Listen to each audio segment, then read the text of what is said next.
Good afternoon, Ms. Telford. Thank you for your attendance today.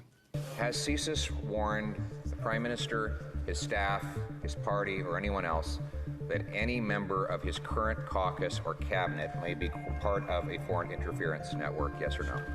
Canadians well know that issues of national security and foreign interference can often be highly sensitive.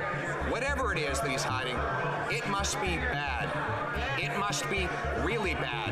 How bad is it? Ms. Telford, did the Prime Minister receive a series of briefings from Canada's National Spy Agency beginning in January 2022 on Beijing's election interference, specifically in the 2019 election? I believe you received from the National Security and Intelligence Advisor and from the Privy Council Office a listing of briefings that the Prime Minister has received on the subject. Yes, you're referring to the document that was undertaken by the National Security Officer, Jody Thomas, on March the 1st of this year that we received this morning at 10 o'clock in the morning. And I've looked at this, and there's no indication about any briefings in January of 2022. But noteworthy, the commentary on the beginning of page number 1 indicates the list is not exhaustive, as the records are not complete in all cases. And this only represents formal briefings as opposed to informal briefings. So I'll ask the question again.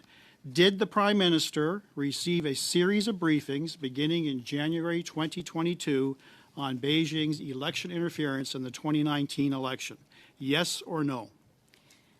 I think, Madam Chair, the answer may have been given in the question, which is that in the preamble in the memo, it talks about how there's all kinds of conversations that go on about some of these topics that can't all be captured in terms of formal briefings, and you have the list of formal briefings that are provided in the memo. So I could take that as a yes, that he would have received some informal briefings in and around that time frame, January of 2022, as reported by Global News on November the 7th of 2022.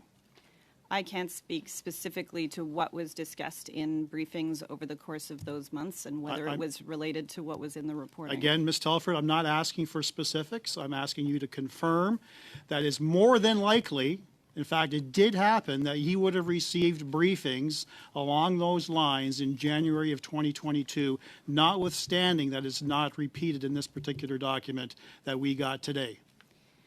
Did and more than likely, in my experience, are different things. I think it is quite possible that there were discussions throughout that time period around foreign interference. As I think the Prime Minister said yesterday, we have talked about these subjects a lot over many years because there's been a lot of activity and a lot of work that this government has done on this front.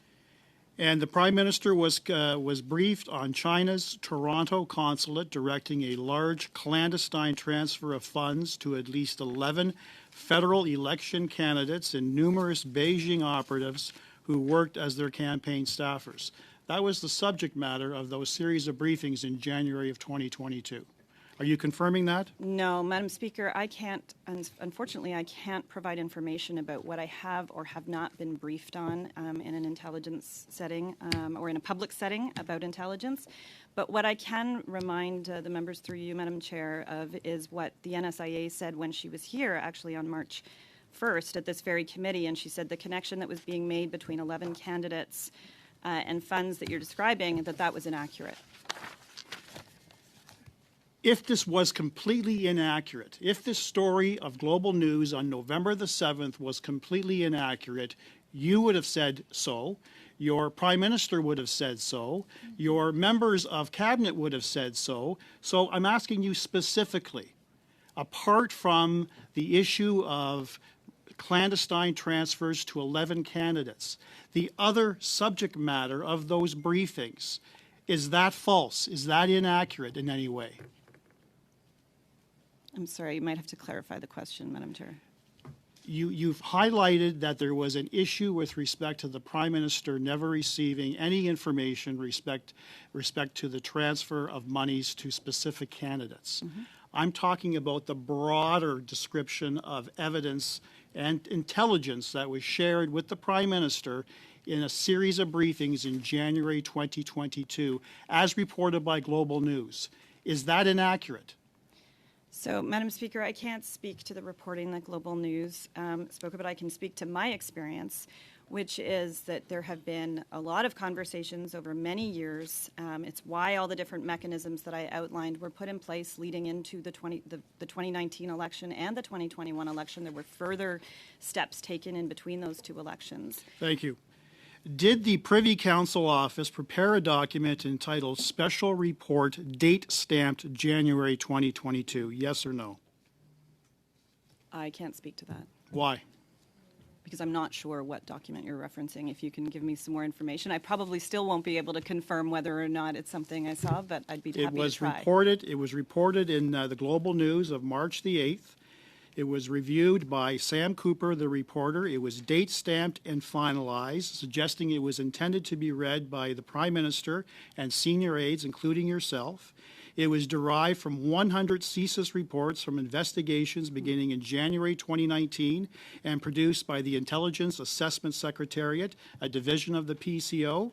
It was a part of a series of briefings beginning in January 2022, again confirming the large clandestine transfer of funds earmarked for the federal election from the consulate in Toronto, which transferred that funds to an elected provincial government official via a staff member of a 2019 federal candidate. You are responsible ultimately for the PCO. The PCO is the arm of the Prime Minister. It's his own department. They report to you. You control the PMO. Are you suggesting that this special report, as prepared by the Intelligence Assessment Secretariat, did not occur? Okay, Ms. Telford, sorry, before I continue, I think as members of Parliament, we've all served in the House. And when you suggest you are referring to the chair in this role. Yes, I Mr. am. Prock, you are referring to me. No, I'm not referring to you. Through you, Madam Chair. I was hoping so. I Through did not you. hear those important through you two Yes, words. thank you. But I did appreciate, for the most part, the exchange. And I think it was nice that we were able to let pauses so the interpreters can do their work. But if we're going to be at a spot that we are perhaps putting words in other people's mouths, then I need us to go through the chair. Right. Madam Chair, will you allow the witness to answer the question? It will be coming out of possible later time, but yes, I would love to do that. Ms. Telford. So I should answer now? Okay. I just want to clarify because you, through the chair, the member was asserting a number of things about what I do, and I want to go back to what I said in my opening statement about my role.